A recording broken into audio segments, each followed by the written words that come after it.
കേരളത്തിലെ government nursing seat കിട്ടാൻ rank മാത്രം പോരാ എന്ന് നിങ്ങൾക്കറിയാമോ? റാങ്ക് ലിസ്റ്റ് മുന്നിലെത്തിയിട്ടും പലർക്കും ഗവൺമെന്റ് സീറ്റ് നഷ്ടപ്പെടാൻ കാരണം അവർ കാണാതെ പോകുന്ന ഒരു ചെറിയ പോയിന്റ് ആണ്.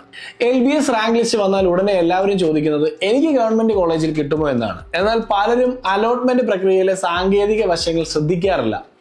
ഉയർന്ന മാർക്കുള്ള കുട്ടികൾ പോലും കൗൺസിലിംഗ് സമയത്ത് വരുത്തുന്ന ചെറിയ പിഴവുകൾ കാരണം അവർക്ക് അർഹതപ്പെട്ട സീറ്റുകൾ നഷ്ടപ്പെടുന്നു.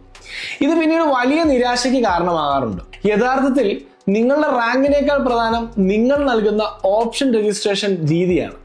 കമ്പ്യൂട്ടർ സിസ്റ്റം വർക്ക് ചെയ്യുന്നത് നിങ്ങൾക്ക് മുൻഗണന അനുസരിച്ചിട്ടാണ്. ഉദാഹരണത്തിന്, മികച്ച റാങ്ക് ഉള്ള ഒരു കുട്ടി അബദ്ധത്തിൽ ഒരു പ്രൈവറ്റ് കോളേജിൽ ആദ്യത്തെ ഓപ്ഷനായി നൽകിയാൽ സിസ്റ്റം ആ സീറ്റ് അങ്ങ് അലോട്ട് ചെയ്യും. പിന്നീട് ഗവൺമെന്റ് സീറ്റിലേക്ക് മാറാൻ സാധിച്ചെന്ന് വരില്ല. സ്മാർട്ടായി ഓപ്ഷനുകൾ ക്രമീകരിക്കുന്നവർക്കാണ് ഇവിടെ നല്ല നേട്ടം ഉണ്ടാകുന്നത്. അതുകൊണ്ടാണ് ചിലപ്പോൾ നിങ്ങളെക്കാൾ കുറഞ്ഞ മാർക്കുള്ള കുട്ടിക്ക് നിങ്ങളെക്കാൾ നല്ല കോളേജിൽ അഡ്മിഷൻ ലഭിക്കുന്നത്.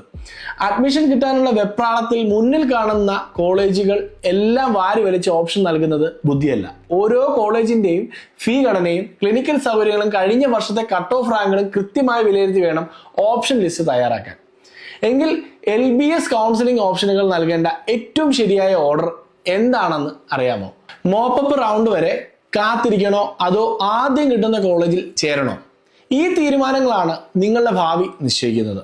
എങ്കിൽ LBS കൗൺസിലിംഗ് ഓപ്ഷനുകൾ നൽകേണ്ട ഏറ്റവും ശരിയായ ഓർഡർ ഏതാണെന്ന് അറിയാമോ? മോപ്പപ്പ് റൗണ്ട് വരെ കാത്തിരിക്കണോ അതോ ആദ്യം കിട്ടുന്ന കോളേജിൽ ചേരണോ? ഈ തീരുമാനങ്ങളാണ് നിങ്ങളുടെ ഭാവി നിശ്ചയിക്കുന്നത്.